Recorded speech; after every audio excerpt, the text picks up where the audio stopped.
Bom dia, moçada! Tudo bem com vocês? Aqui quem vos fala é o professor Eugênio Bastos, canal Geogênio, democratizando o ensino da geografia.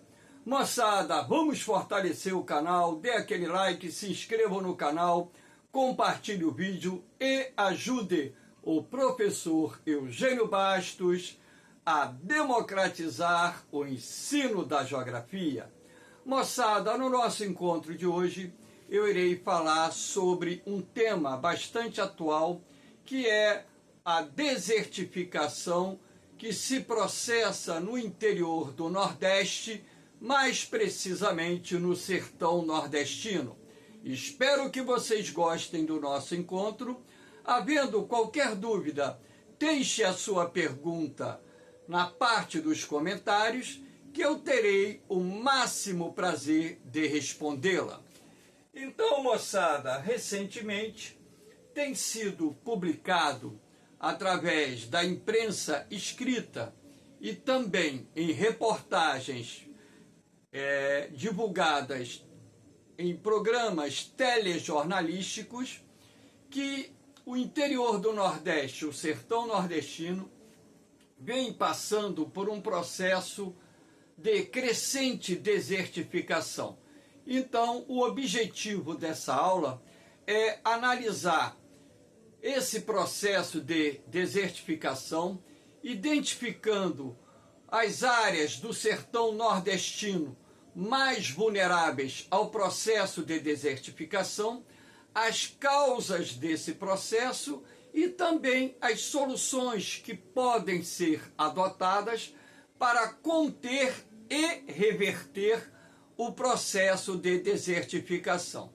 Sendo assim, vamos começar o nosso encontro mostrando esse mapinha aqui da região Nordeste, e dentro desse mapa da região Nordeste nós temos o sertão nordestino e 4 áreas específicas onde o processo de desertificação está em curso, como por exemplo aqui no Ceará, essa região verdinha chamada Irauçuba. Nós temos aqui no Rio Grande do Norte a região do Seridó. Nós temos aqui em Pernambuco a região de Cabrobó, e nós temos aqui no sul do Piauí a região de Gilbués. Então, essas 4 áreas são as áreas mais expostas ao processo de desertificação que está em curso no sertão nordestino, que, de acordo com as pesquisas realizadas por especialistas no assunto, a desertificação no Nordeste já se estende por mais de 230 mil hectares. Então, uma área considerável, uma vez que cada hectare tem 10 mil metros quadrados, o equivalente a um campo de futebol das dimensões do Maracanã.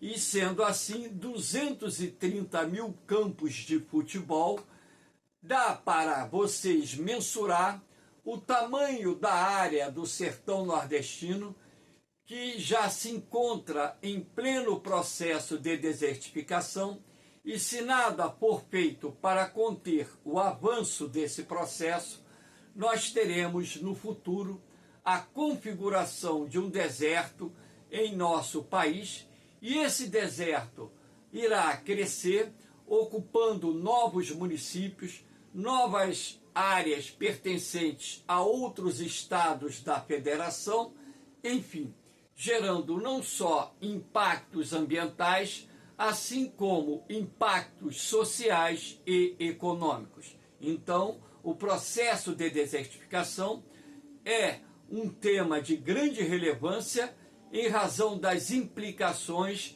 que esse processo gera não só para a sociedade, assim como para o meio ambiente. Aqui nós temos uma imagem da Caatinga, inclusive com a presença de algumas cactáceas, onde você pode perceber que o solo está parcialmente desnudo, ou seja, sem cobertura de vegetação rasteira, seja ela formada por ervas ou gramíneas, indicando que essa área aqui é uma área vulnerável e que já se encontra em processo de desertificação. Aqui agora nós vamos identificar essas áreas que se encontram em processo de desertificação. Aqui é uma imagem aérea do município de Gilboés, lá no sul do Piauí, onde já é possível perceber que a cobertura vegetal praticamente desapareceu. Você vê um relevo ligeiramente ondulado, sem cobertura vegetal, com plantas rarefeitas, escassas, indicando que nesse ponto do sul do Piauí nós temos um núcleo de desertificação em processo de expansão. Aqui nós temos a desertificação na região do Seridó, no Rio Grande do Norte, fica no sul do Rio Grande do Norte, onde também você já pode perceber claramente que boa parte da terra já está sem cobertura vegetal, onde você vê rochas e solos expostos, mostrando que essa área também no sul do Rio Grande do Norte está em pleno processo de desertificação e que também, se nada for feito, esse núcleo de desertificação vai se expandir, vai atingir vários municípios, inclusive se estendendo para o estado da Paraíba, enfim.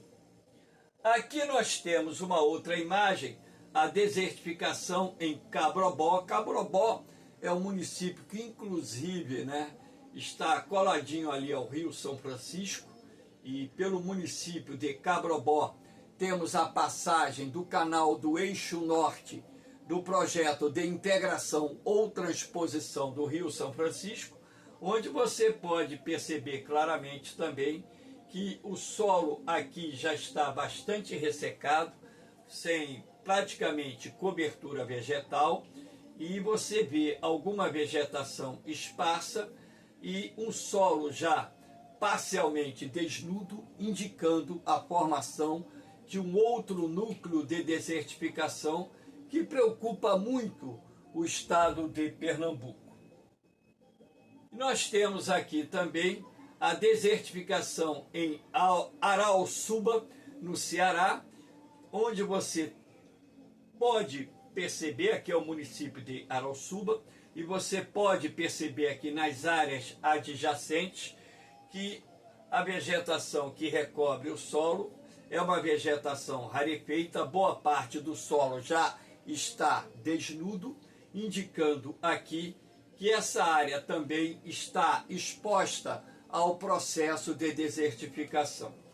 Então, muitas vezes, a gente pergunta o seguinte: mas professor, desertos existem no planeta muito antes do surgimento da raça humana? Claro que sim, mas os homens, através das suas atividades produtivas, ele contribui direta e indiretamente para não só a formação de novos núcleos de desertificação, assim como para a expansão dos desertos existentes, visto que a desertificação não é um problema exclusivo do Brasil. Esse processo também está em curso em outros países do mundo, em outros continentes, e isso gera uma preocupação muito grande. Tanto é assim que a ONU tem um programa de combate à desertificação, no qual o Brasil faz parte. Então, na verdade, nós temos que entender o que tem contribuído para que surjam esses núcleos de desertificação no território brasileiro. Então, uma das causas são as queimadas, que é uma prática realizada há muito tempo no Brasil por produtores rurais. Então, aquela visão equivocada de que a queimada é benéfica ao solo, porque as cinzas são ricas em potássio. Então, na verdade, né, você tem uma visão equivocada de que as queimadas beneficiam o solo. Em primeiro lugar, que o fogo por si só, ele consome não só aquela vegetação morta, ressecada que está sobre o solo, assim como também vai matar aquela vegetação que está presente, cobrindo em determinadas áreas o solo. E esse fogo também é nocivo porque ele vai matar uma grande quantidade de micro-organismos e também animais de diferentes tamanhos. E lembrando que esses micro-organismos desempenham um papel importantíssimo na transformação da matéria orgânica em humus, que por sua vez enriquece o solo com elementos elementos minerais. E o maior problema de tudo, além disso, né, de gerar o impacto ou os impactos ambientais, é que após a queimada, esse solo fica desnudo, fica sem cobertura, sem proteção. E isso vai contribuir direta e indiretamente para o crescimento da erosão laminar ou de lençol, que é a erosão que se processa na superfície do solo, causada não só pela ação dos ventos, que remove as mais finas partículas existentes no solo, assim como o vento também remove as cinzas, e também a erosão pluvial, que deriva, logicamente, do escoamento superficial das chuvas, sobretudo naquele período que nós temos maior incidência de chuvas no sertão nordestino, que vai de dezembro até abril. Lembrando que essas chuvas, por vezes, são chuvas muito fortes, que geram enxurradas, que ao passarem sobre um solo desprotegido, irão remover essa cobertura superficial, onde nós temos uma maior concentração de nutrientes, razão pela qual também essa erosão, além de empobrecer o solo, a camada superficial do solo, também vai provocar a formação de ravinas e vossorocas. Ravinas são pequenos sulcos que se formam na superfície do solo, e as vossorocas são fendas que se formam no solo em função do escoamento superficial da água da chuva. E progressivamente, com o passar dos anos, a erosão ela vai provocar a degradação do solo, tornando-o improdutivo. E sendo assim, surgem os primeiros núcleos de desertificação que, se não forem contidos, vão se expandir e, consequentemente, no futuro, dar origem a manchas desérticas e até mesmo desertos já configurados. Uma outra causa desse processo de desertificação é o desmatamento indiscriminado, lembrando que a retirada da vegetação arbustiva e arbórea da caatinga, porque lá nós temos pequenos arbustos e nos pontos de maior umidade nós temos uma vegetação arbórea, né? Árvores que podem chegar a 8, 10, 15 metros nos pontos de maior umidade. E essa extração da lenha é uma prática muito antiga, não só pelo fato da lenha ser utilizada como fonte de energia para o consumo doméstico, assim como essa lenha é utilizada para a produção do carvão vegetal, que é comercializado nas cidades, assim como também essa madeira é utilizada para a construção de cercas que separam as propriedades rurais, ou seja, demarcam as propriedades rurais, e também construídas, utilizadas em muitos casos para a construção de moradias. Então, esse desmatamento vinculado à extração da madeira, à extração da lenha, também tem gerado impactos em vastas áreas remanescentes da caatinga, deixando consigo um rastro de destruição e também a formação de núcleos de desertificação. Nós temos aqui o pastoreio, ou seja, o sobrepastoreio, a criação extensiva de gado, que aliás é uma atividade muito antiga, praticada no sertão nordestino, lembrando que a ocupação do interior do Nordeste se deu através da pecuária extensiva, que foi a primeira atividade econômica introduzida pelos portugueses no sertão nordestino.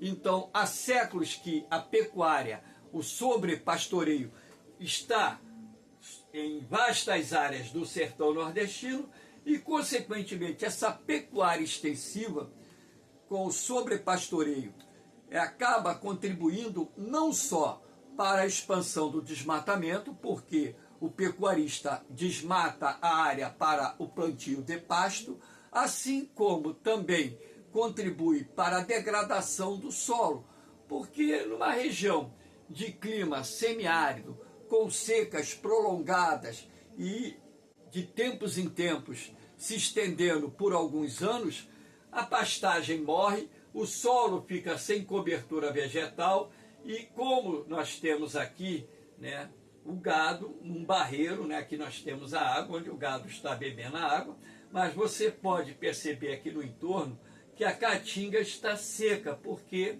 essa imagem foi tirada na época de um período de seca, e você não vê aqui, ó, nas áreas que estão sem a presença dos arbustos da caatinga, a vegetação verde. Você vê aqui uma vegetação ressecada, em determinados pontos com o solo sendo exposto e vulnerável à ação da erosão laminar ou de lençol, que é aquela erosão que se processa na superfície do solo, como eu disse anteriormente, provocada não só pela ação do vento, assim como pelo escoamento superficial da água da chuva. Aqui nós temos a degradação dos solos. Isso se deve ao manejo inadequado para as práticas agropecuárias. Então aqui nós temos essa imagem à esquerda mostrando um solo exposto ao processo de erosão. Repare como a erosão está degradando esse solo.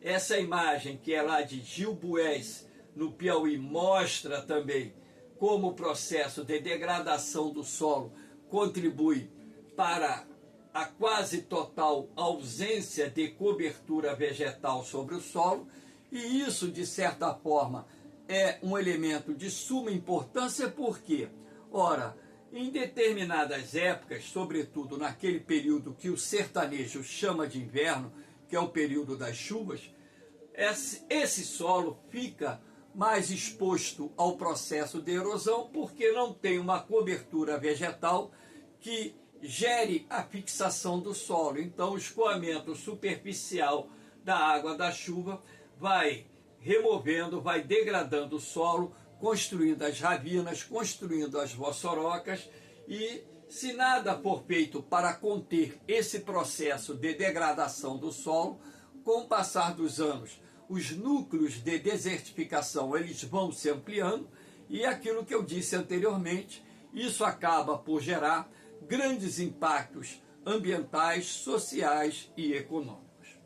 Inclusive com perda de arrecadação para os municípios, deslocamento da população rural para os núcleos urbanos, aí gerando aquilo que nós chamamos de refugiados ambientais, pessoas que deixam o meio rural, migram para as cidades porque não tem emprego no campo, porque a desertificação está retraindo a atividade produtiva, a atividade agropecuária, e também a desertificação está, de certa forma, dificultando ou, em determinados casos, impedindo o desenvolvimento das atividades agrárias, porque muitos produtores rurais não dispõem dos recursos necessários para investir em processos que possam, de certa forma, conter o avanço dos núcleos de desertificação. E aqui nós temos também um outro problema sério, que é a salinização do solo. A salinização do solo resulta da concentração de sais, e isso decorre da irrigação mal feita numa área onde o solo tem uma péssima drenagem. Então, se a água da chuva que escoa superficialmente, ela não conseguir drenar os sais que estão contidos nesse solo, e essa água começa, ao se acumular em determinados pontos, promover a concentração desses sais, a água, ao evaporar, ela deixa essa camada de sal sobre a superfície do solo, que irá inutilizar essa terra para a produção agropecuária. Professor, é possível transformar um solo salinizado num solo agrícola? É, claro, existem técnicas que permitem a reversão do processo de salinização. Todavia, essas técnicas têm um custo, são técnicas caras que, em muitos casos, não estão ao alcance dos produtores rurais, muitos dos quais são produtores rurais pobres que vivem no sertão. Claro, não estou dizendo com isso que todo produtor rural do sertão é pobre. Claro que não. O sertão nordestino tem uma marca bastante interessante, é uma região caracterizada por forte concentração fundiária, tem ricos fazendeiros que vivem no sertão ou têm terras no sertão, mas nós temos que levar em consideração também aquele pequeno proprietário rural, aquele pequeno produtor rural. Esse, de certa forma, não dispõe dos recursos financeiros e muito menos do conhecimento técnico para reverter o processo de desertificação, necessitando, nesse caso, de um apoio dos governos estaduais, dos governos municipais, do governo federal, em projetos que possam reverter esse processo de salinização, que é uma das causas do processo de desertificação em curso lá em vários municípios do sertão nordestino. Aqui nós temos os métodos para reverter a desertificação. O reflorestamento da caatinga, aqui nós temos uma imagem bonita, né? Que é uma imagem de uma área degradada do sertão nordestino, que passou por um processo de recuperação ambiental, e a vegetação da caatinga já está recobrindo uma vasta área. Inclusive, essa foto foi tirada numa época em que tínhamos a estação chuvosa, razão pela qual está tudo verdinho, muito bonito.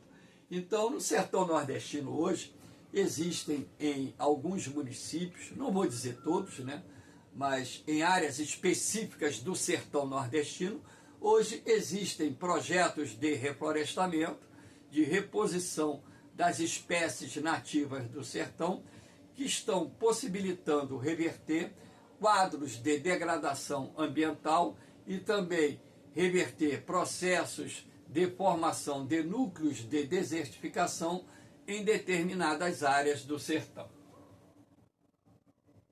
Uma outra medida interessante que deve ser feita é a construção de barragens subterrâneas. Então, aqui nós temos um desenho cujo objetivo é mostrar a vocês a presença de uma barragem subterrânea. Então, a barragem subterrânea, na verdade, né, é uma técnica de baixo custo, né, inclusive, né, o governo federal, governos estaduais e governos municipais deveriam ampliar as linhas de investimento para que os produtores rurais pudessem, né, construir as barragens subterrâneas. Professor, como são construídas essas barragens subterrâneas? Nós temos que levar em consideração que no sertão nordestino nós temos uma grande quantidade de rios e riachos temporários ou intermitentes, que são aqueles que secam durante uma determinada época do ano, o período da seca. Então, o que você faz? Você, com o auxílio de uma escavadeira, ou pode ser até mesmo com trabalho manual, mas a escavadeira é melhor, porque a escavadeira ela abre a vala, essa vala aqui, você consegue abrir em um dia, em algumas horas você abre uma vala. E essa vala você vai abrir aonde? No leito do rio seco, ou do riacho seco. Então você vai abrir um buraco, uma vala, até encontrar a rocha matriz, aquela rocha impermeável que se encontra abaixo do solo. Feito isso, você pega uma lona de polietileno de alta resistência e coloca aqui sobre a parede do lado da jusante, ou seja, em direção à foz do rio. Então essa lona preta de polietileno de alta resistência, ela será colocada sobre esse lado da parede, que é o lado da jusante, e depois você cobre, né, essa área aqui da vala, o restante da vala, com aquele solo que você retirou com a escavadeira. Então essa lona de polietileno de alta resistência, por ser impermeável, ela vai reter aquela água que se encontra no subsolo. Então nem sempre, né, quando um rio está seco, isso quer dizer que não há água lá embaixo, no subsolo. Porque a água contida no lençol freático, ela tende a se deslocar. Não na mesma velocidade de deslocamento da água superficial que recobre o leito do rio. Mas a água que está no lençol freático ou lençol subterrâneo, ela também se movimenta. Então, a partir do momento em que você coloca essa lona, impedindo que essa água se desloque por aqui, criando uma barragem artificial, você vai elevar o nível do lençol freático. Então, no período das chuvas, você vai ter um quantitativo de água armazenado e caso haja a saturação de água no solo, aqui você vai ter, aqui em cima nesse desenho, né, vamos dizer aqui, aquele ponto em que a água vai poder correr rio afora, ou seja, o vertedouro da barragem. Então aqui você bota um vertedouro para que a água, quando estiver o rio correndo superficialmente, ela possa seguir o seu destino em direção à jusante. E aqui você consegue manter uma lavoura, mesmo no período de seca, e mesmo que essa seca se prolongue por 3, 4, 5 anos, o quantitativo de água que tem aqui embaixo vai ser suficiente para que você possa manter a produção agrícola sustentável nessa região, gerando renda e, logicamente, fazendo uma preservação e contendo também a formação de núcleos de desertificação. Aqui você tem um poço, e esse poço artesiano, ele tem por objetivo fornecer água não só para a propriedade rural, né, como, vamos dizer, os moradores, a casa que se encontra na propriedade rural e seus moradores, assim como fornecer a água para dar de beber aos animais que porventura você venha criar na sua propriedade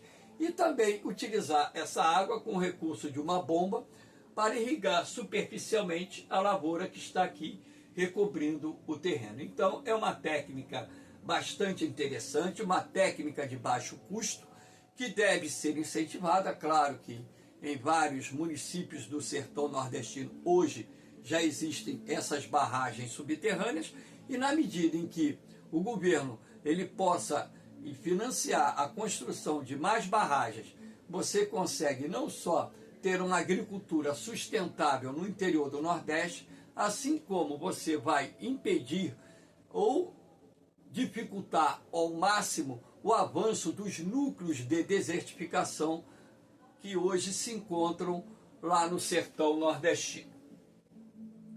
Aqui nós temos uma outra técnica que eu acho que também bastante plausível, que é a agroecologia, a agricultura ecológica, onde nós podemos, por exemplo, adotar o sistema agroflorestal em áreas do sertão nordestino, porque os sistemas agroflorestais, eles são importantes não só para evitar a degradação do solo, assim como para manter a biodiversidade da caatinga e também gerar renda permanente para os produtores rurais, fixando o homem na terra. Os sistemas agroecológicos, eles também são benéficos porque não geram degradação do solo, não geram a contaminação química do solo com o uso de agrotóxicos e fertilizantes químicos. Enfim, é um sistema agrícola sustentável, onde, através da policultura associada ao sistema florestal, daí o nome agrofloresta, você consegue obter uma produtividade diversificada de vários produtos e ter venda praticamente garantida ao ano inteiro, abastecendo os mercados existentes nas cidades. E a natureza agradecendo, porque os sistemas agroecológicos são sistemas que preservam a biodiversidade e também tem um lado interessante que eles conseguem gerar, vamos dizer assim, o controle biológico de doenças, eliminando a necessidade dos produtores rurais de utilizarem venenos agrotóxicos ou defensivos agrícolas no processo produtivo. Aqui nós temos os barreiros ou barraginha. Barraginha é o nome que se dá aqui na nossa região sudeste, barreiro é o nome que se dá no nordeste. Os barreiros, na verdade, são pequenos buracos que podem ser escavados manualmente, claro que vai dar muito mais trabalho. É melhor você utilizar uma escavadeira e colocar, o barreiro ele tem que ser construído no ponto de drenagem da água no solo, naquele ponto em que, ou naqueles pontos em que a água, no período mais chuvoso, está escoando superficialmente ou escorrendo superficialmente, percorre. Então você vai conter essa água que está em deslocamento superficial e formar aqui pontos de contenção. Nesse caso aqui temos a imagem de um barreiro, mas numa propriedade rural você pode construir vários barreiros e você vai ter a água não só para fornecer ao gado. Aqui é uma pastagem, você não observa nenhum gado aqui, mas aqui você tem uma pastagem, então aqui você vai ter água para fornecer ao gado. E os barreiros, eles também têm um aspecto muito importante, Ao conter a água que está escoando superficialmente, direta ou indiretamente, os barreiros contribuem para a elevação do nível do lençol freático, porque a água progressivamente ela vai se infiltrando no solo e vai elevando o nível do lençol freático, razão pela qual também no período de estiagem, em determinados pontos da propriedade, como auxílio de um poço artesiano, de uma bomba, você consegue obter a água suficiente não só para abastecer a propriedade, dar de beber aos animais, assim como também manter uma lavoura irrigada. O ideal aqui no entorno do barreiro é que você também plante árvores frutíferas, de preferência aquelas nativas lá do sertão nordestino, para também gerar uma outra receita através da venda de frutas para o mercado, além, claro, de gerar frutas para o abastecimento da própria família.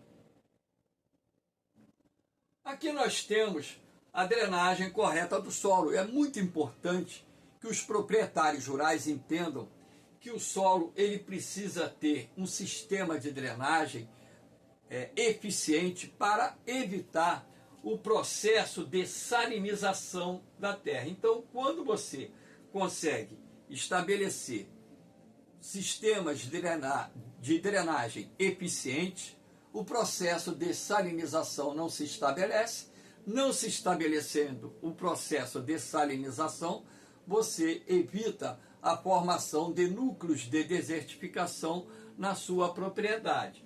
Então aqui nós temos a imagem de uma propriedade rural com um sistema de irrigação eficiente. Não estou dizendo que essa imagem é lá do sertão nordestino. A ideia aqui é mostrar a vocês um sistema de drenagem eficiente para evitar a salinização do solo e, em alguns pontos até, evitar que o solo fique muito encharcado, que para algumas culturas isso é prejudicial.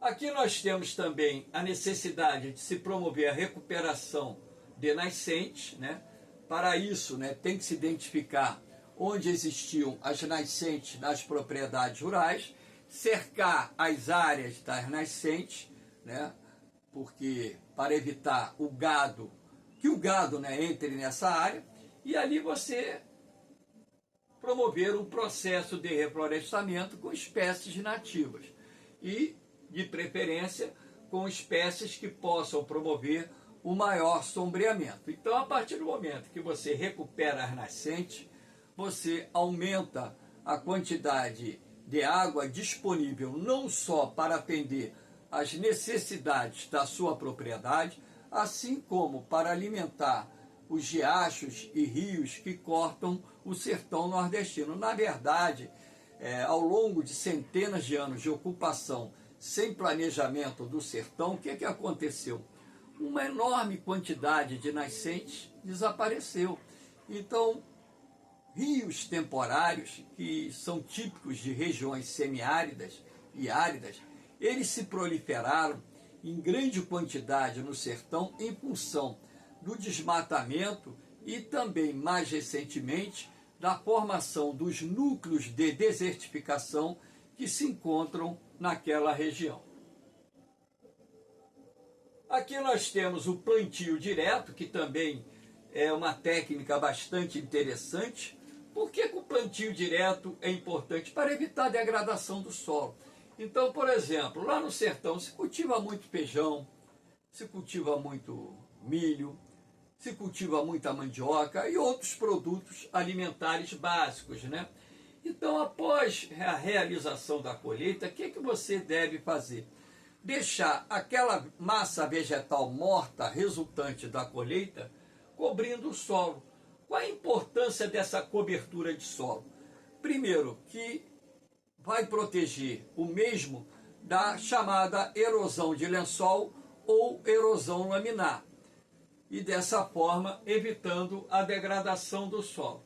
Essa cobertura de solo, com essa palha que a gente chama até de serrapilheira, essa cobertura de solo também vai permitir que haja o desenvolvimento de uma grande quantidade de pequenos organismos vivos e micro-organismos abaixo da serrapilheira, que são os agentes decompositores, que vão processar essa massa orgânica, transformando-a em humus, que por sua vez vai enriquecer o solo com elementos minerais. E um outro aspecto, essa cobertura de solo reduz o processo de evaporação, a perda de água por parte do solo.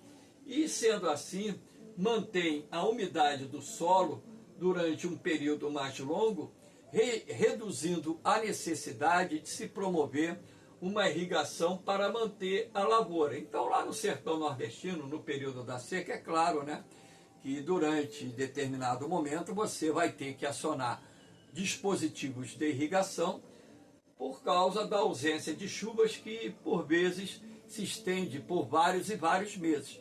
Mas também essa cobertura de serrapilheira é importante para manter a água no solo por um período maior, reduzindo a necessidade e o desperdício da água em sistemas de irrigação. Aqui nós temos a construção dos açudes, né? Na verdade, o DENOX, Departamento Nacional de Obras contra a Seca, né? Aqui é um grande açude, lá no sertão nordestino.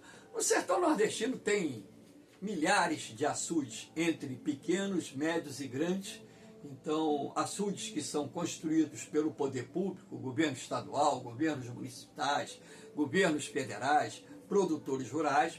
Então, a técnica de açudagem tem como principal objetivo você conter a água da chuva para que, nos períodos secos, você possa ter essa água não só para abastecer as cidades, as propriedades rurais, assim como utilizar essa água para irrigar a terra, permitindo desenvolver atividades agrárias mesmo no período da seca e também dar de beber ao rebanho que é criado naquelas áreas que se encontram nas proximidades dos açudes.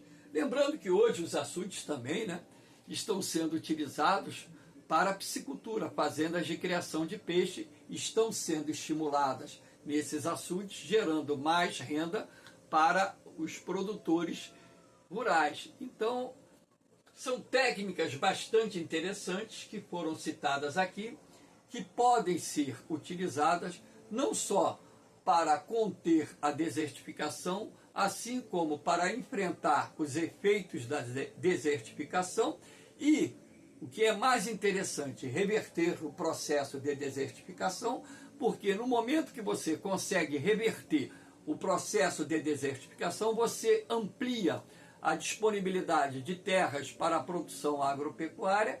Isso gera dinheiro, gera emprego, gera desenvolvimento para os municípios, estados e para o próprio governo federal. Moçada, espero que vocês tenham gostado do nosso encontro. Dê aquela forcinha no canal Geogênio, recomenda o canal Geogênio aos seus amigos, recomenda o canal para quem está fazendo concursos. O canal Geogênio ele só tem um objetivo: democratizar o ensino da geografia, dar um suporte através de aulas para aqueles que estão se preparando para o vestibular, estão se preparando para os concursos militares, escolas técnicas e até mesmo para concursos públicos que cobrem a disciplina da geografia. Então, essa aula foi gravada hoje, dia 4 de setembro, né?